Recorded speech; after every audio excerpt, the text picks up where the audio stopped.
All right. So, hey everybody, this is Lisa Tomey Zonneveld, your host of Prolific Pulse Podcast. So happy to have you here today. And I'm especially happy to have Juntu Ahjee back into the house. Welcome back. It's been probably about 3 to 4 years since we've talked. Boy, that's a long time. You Yeah. you didn't live out West Coast then. No, I was living in Oklahoma City. That was 4 years ago. Yeah, I was living in Oklahoma City when we did this the last time, Lisa. And Yeah, now I'm currently in Nevada. I'm in Las Vegas. So, Las Vegas. You out there gambling? gee, it's impossible to live here and be a gambler. It's just Yeah. I don't recommend it. You'd be broke all the time, probably. Pretty much. And there's a lot of homeless people to show for that. So Yeah. I wouldn't engage. I go to shows, Hmm. just go to check out a show or something, or just do regular things. But Yeah. no, I mean it's actually they got a lot of nice areas out here. I've heard it's really nice out there. I've never been there. My daughter and has been out there with my sister.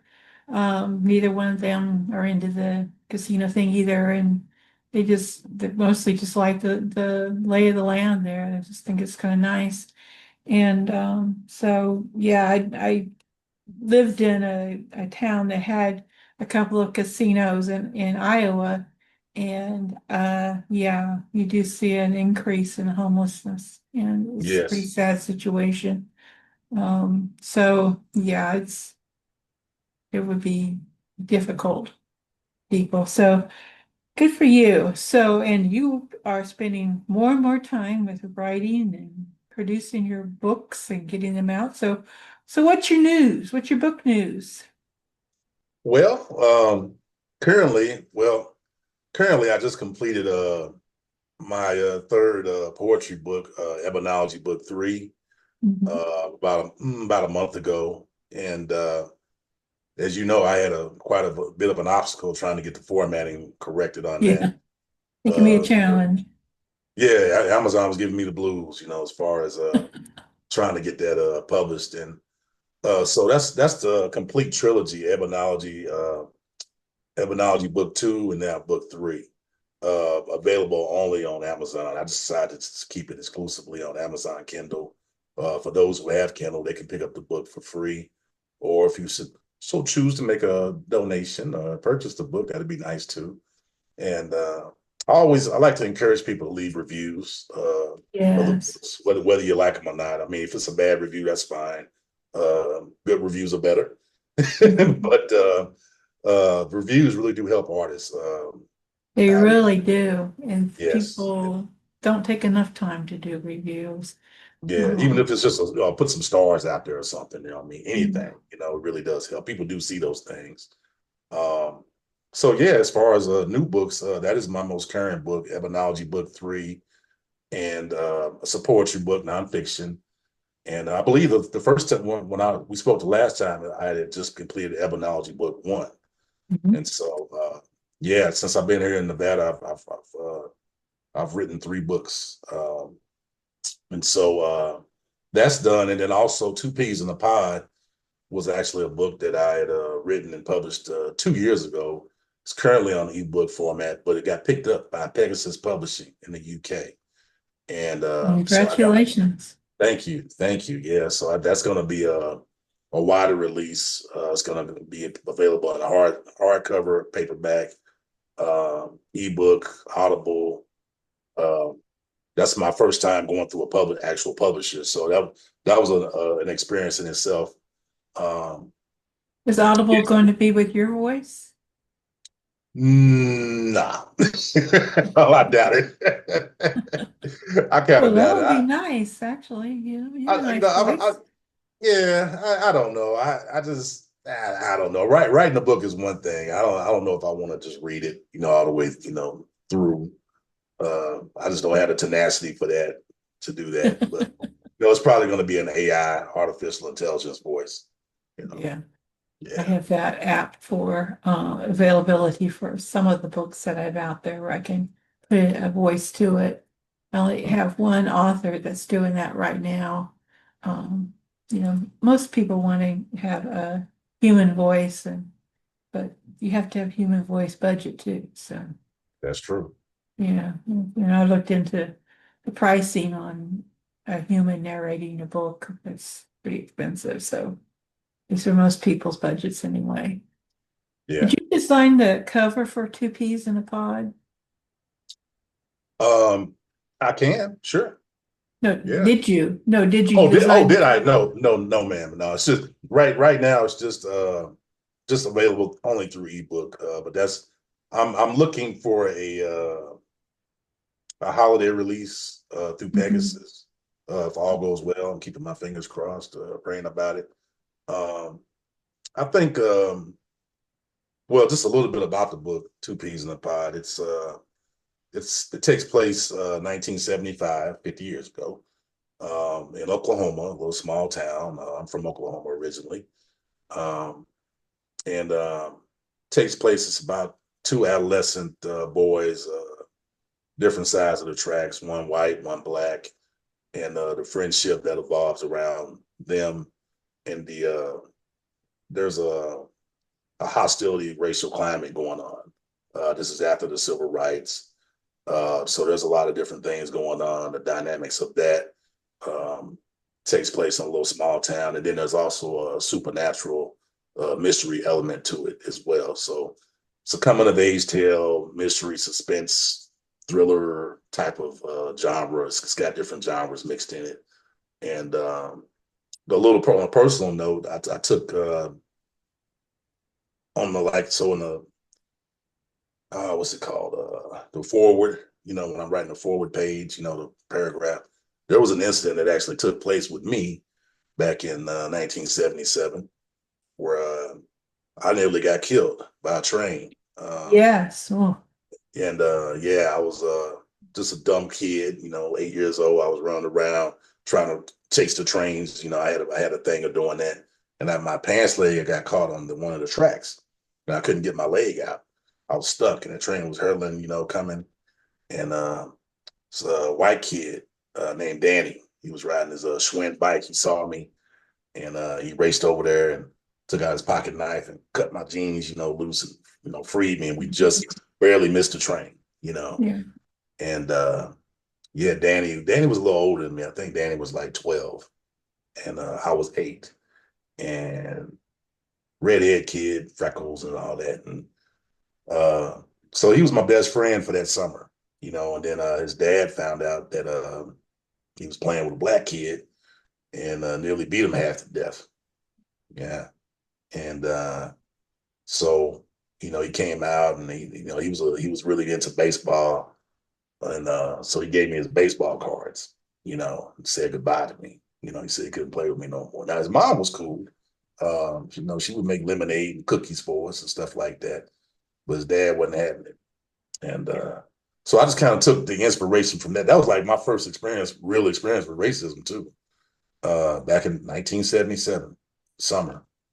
And so I just took that little experience and just kind of elaborated on what those characters might have evolved into, and just put like a mystery, supernatural kind of twist to it, So that's kind of the gist of Two Peas in the Pod. I didn't want to give away too much, but it's Yeah. really it's basically just a coming of age tale, and it's got these different, kind of dark themes, surrounding it. But it also has a lot of humor as well. So yeah, check it out. I Oh, think thanks. so. By the way, you have, and so thank you for the review. I mean, but Mhm. yeah, to the audience, yeah, be sure to check that out. It's coming soon. And you should be able to get it in all your, all bookstores, Barnes and Nobles, or wherever you shop. Great. I look forward to having that paperback in my hand. That will be one of your first customers, so Thank looking you. forward to it. And I'll even write another review. Thank Review to you. top the review. Thank you. Yeah. Did you design the cover for the book? No, Or- ma'am. I had I was on Instagram one day and I saw an advertisement for a company called Get Covers.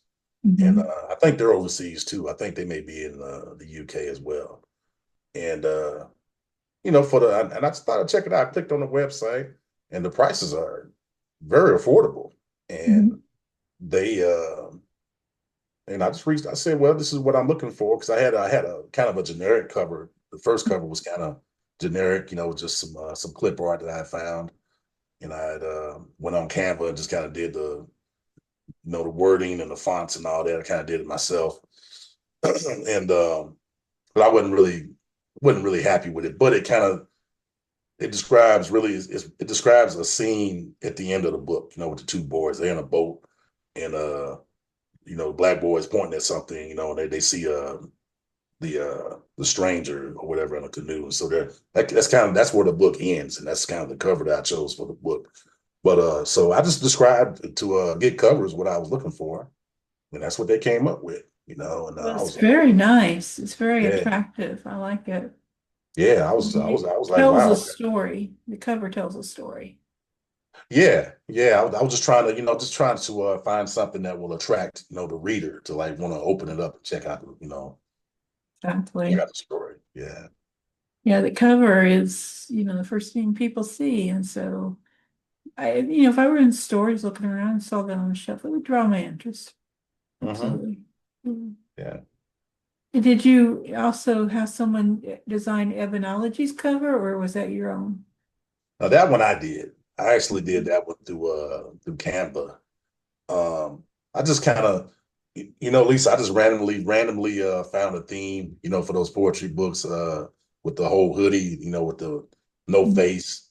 And I just kind of was just going through the internet, and I was just trying to come up with something. At first it seemed a little hokey, but then I was thinking, because my brother, he was giving me a lot of problems with it. He was like, "Oh, that looks ghetto, that looks thuggish," and I was like, "Well, they wore hoodies in the biblical days, back in the Bible. They had hoodies on, walking around and tombs and stuff, Um, but it's just basically it's just I try to capture the essence of an author or a writer, you know, in their own world or whatever, in their own existence. I'm thinking, okay, who doesn't wear hoodies, right? I mean, I still wear hoodies, what I mean? So just try to capture a theme, that could to generate across the board. It's not nothing really ethnic about it. It's not nothing racial about it.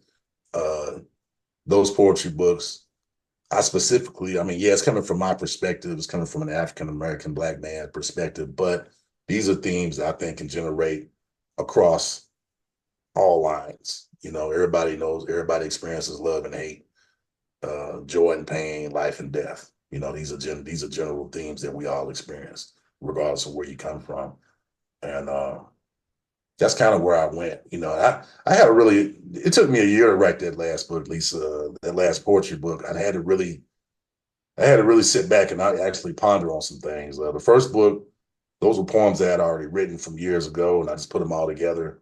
Second book, kind of the same thing, but this book, I actually really had to sit back and like, come up with some ideas. And I didn't want to do the same thing over at, the last two books. I had pictures and different things and colors. This one, it was just kind of like, I just want to do something a little bit more focused, zeroed in on the text and what it was talking about.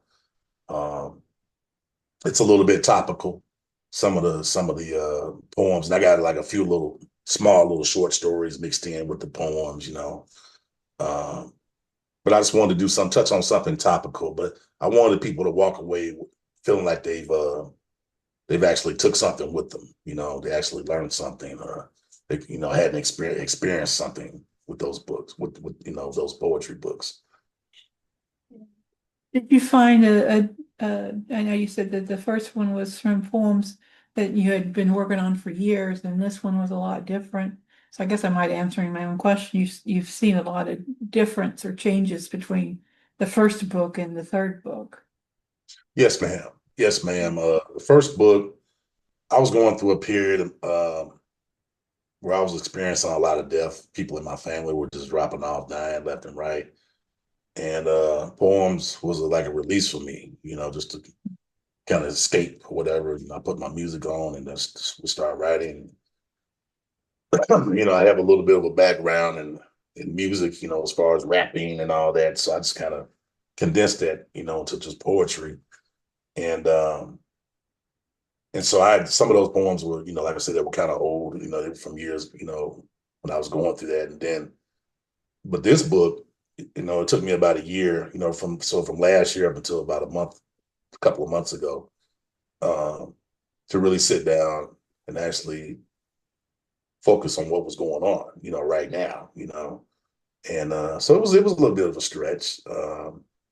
Some of y'all, I mean, I think you've read it, and Cheryl and a few other people I've read it, and it was like, man, you know, this one I think is gonna really rich touch people, and I was like, I hope so, I hope so. Do you have a poem you like to share from the book? See, I got to be ready for you. I wasn't. Oh, I wasn't ready. I wasn't ready. Because I mean, because I kind of went off script with this book. Mhm. I didn't follow like the general format per se. I Right. mean, some of the poems may run a couple of pages. Mhm. I just didn't really, I kind of went into story form, but I will share. I can't really recite it word for word, but I will share uh, one of the poems. I can remember when the crows used to laugh. That was the name of it, and I could talk about it. It's basically reminiscing on a time, again, back in the '70s when I was a kid, um, where summer times, kids were out of school, we out playing on the block, and um, ice cream man, that whole experience. We had to see the ice cream man, everybody would Yeah, like just get happy, and we still uh, have one in our neighborhood.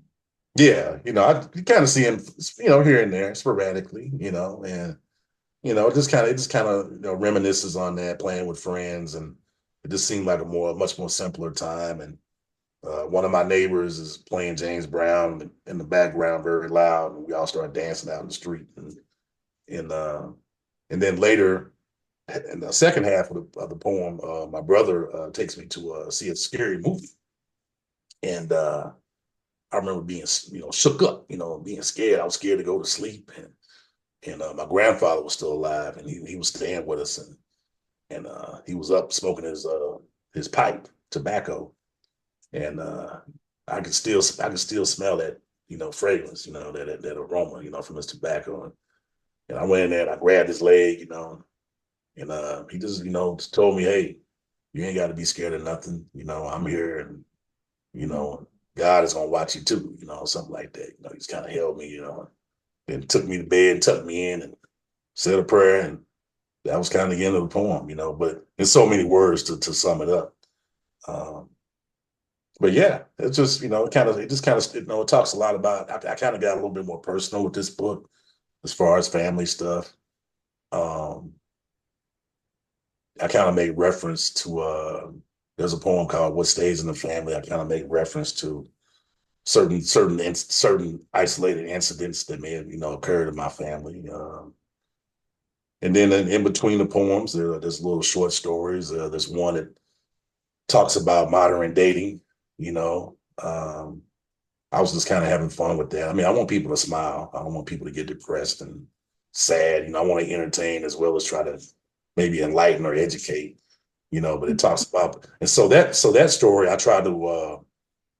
I went back. I kind of went back to my rapping days when I used to rap. So I tried to put it like almost in a rap. Everything was kind of rhyming. Every other sentence was rhyming or whatever.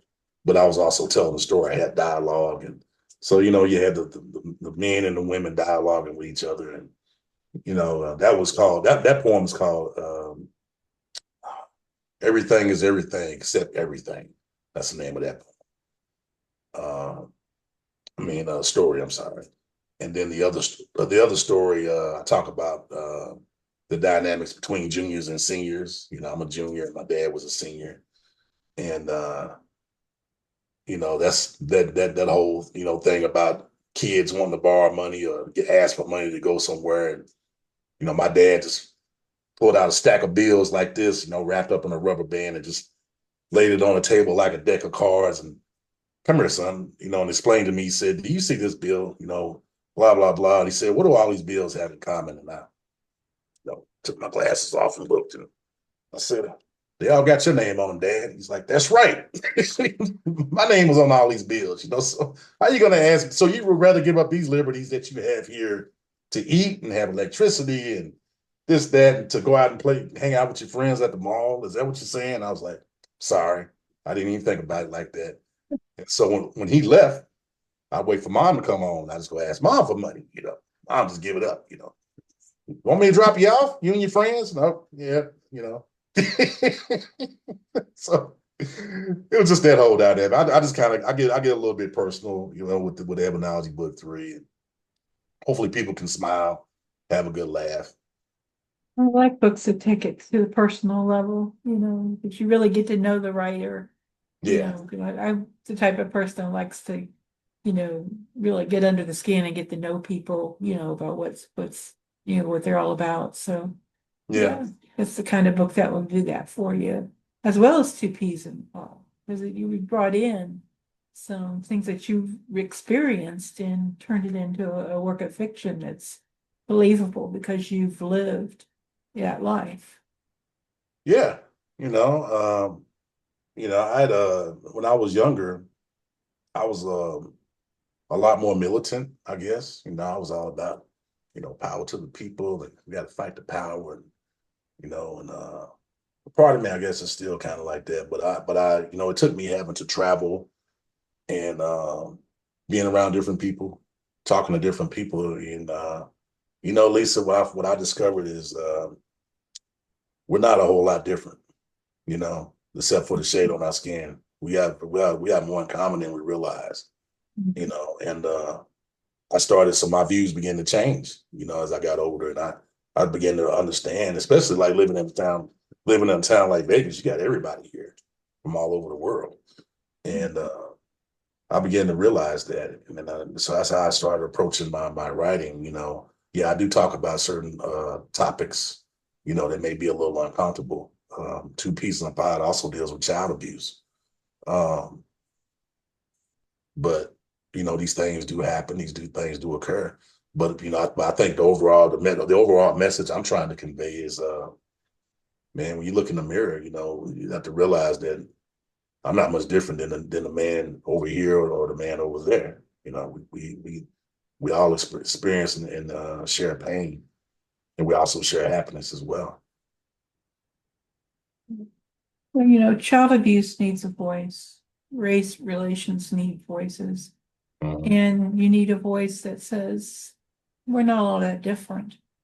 I Yeah, think that the history, um, the God's ears, I hope we can maintain the history because we always need to know what happened, yeah, and so to bury the history, you know, the way that we can fight that burial is to keep writing more books that say, this is the history. yeah, I don't care, you can dig a hole, you can set fire to books, you can ban them all you want, but I can still talk and I can still write, and I yeah. can still talk of this history. So it's not gonna go away, because I'm not gonna let it happen.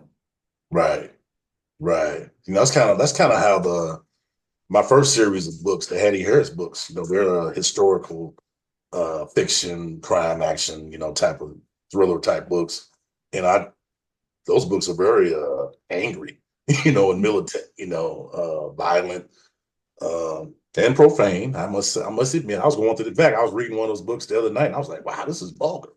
I had to go back and change some things and re-release. But nah, I mean, but it's honest, it's just presenting those times in a very direct and honest way. And you had the main protagonist, the main character who wasn't going to take none of that, and she rebelled. You know, Mhm. uh, that's kind of where that comes from. So, but I didn't want to, also, Lisa, I didn't want to be stuck as a one trick pony. I wanted to have be able to be versatile and talk about other things like Papa's Boys, right? Mhm. Just talks about a family. Uh, Happens to be black, but I'm very happy about that book. I'm very proud of that book because I don't talk about stereotypes. It's just a Right. it's just a family. Anybody could read that book and relate to it and be like, oh wow, you know. Mhm. So that's kind of where I'm trying to get to.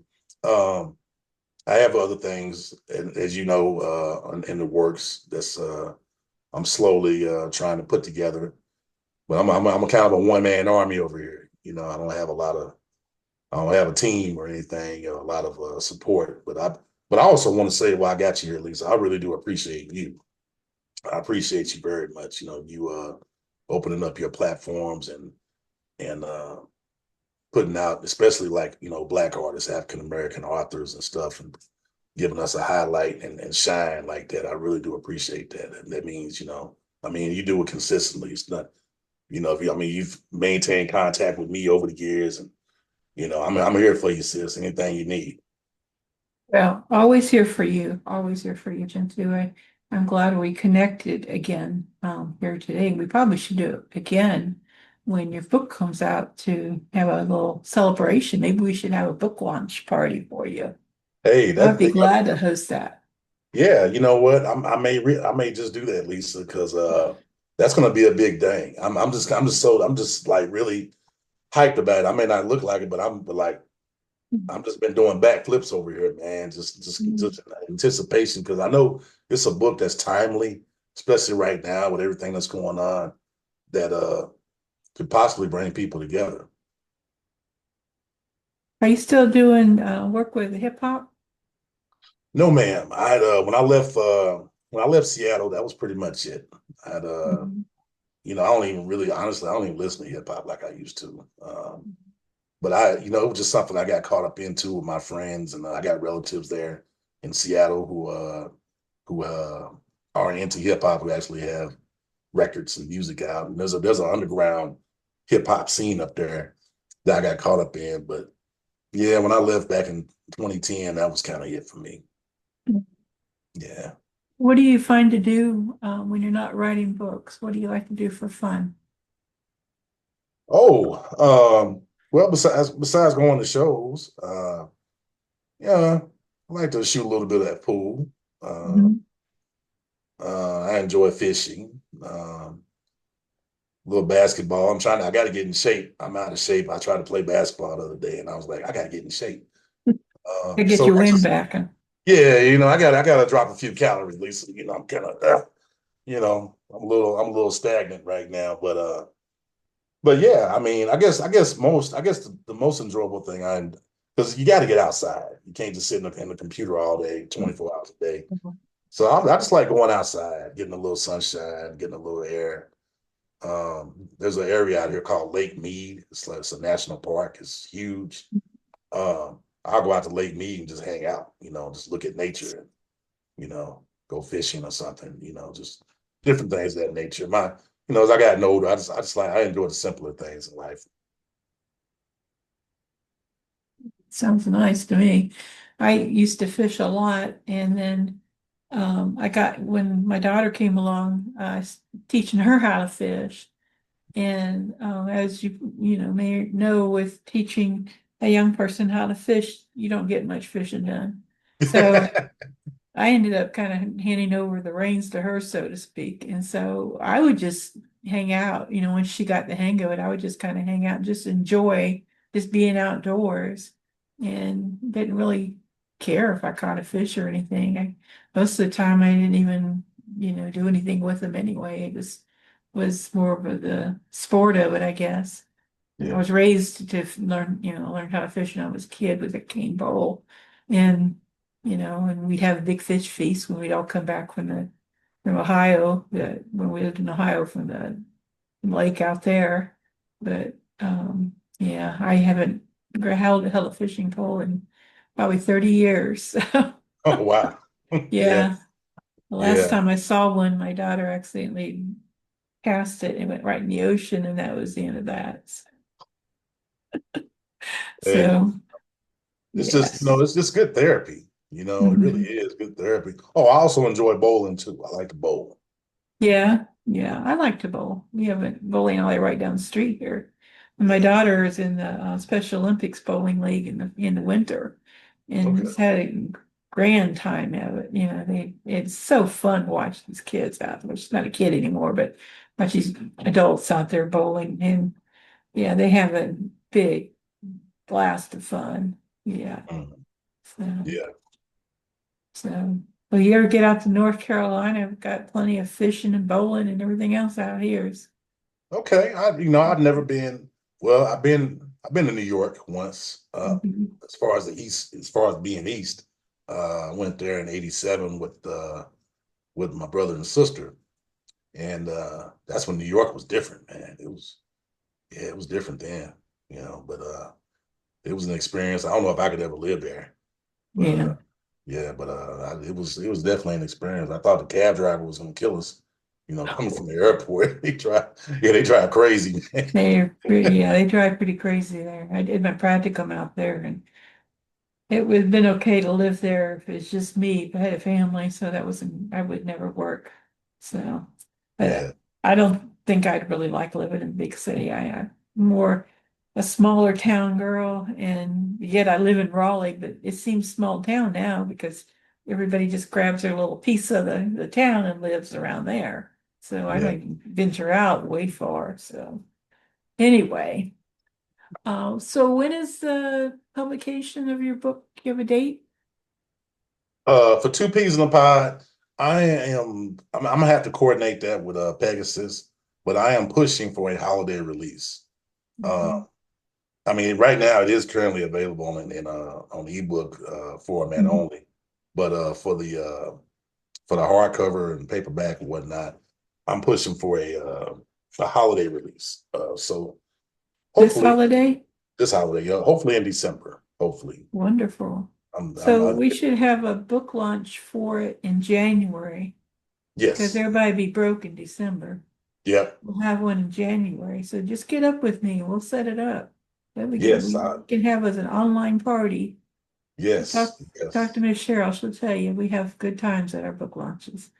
Okay. Yeah, Her I would book's definitely. coming out in February. I'm producing her book in February. So Whose book?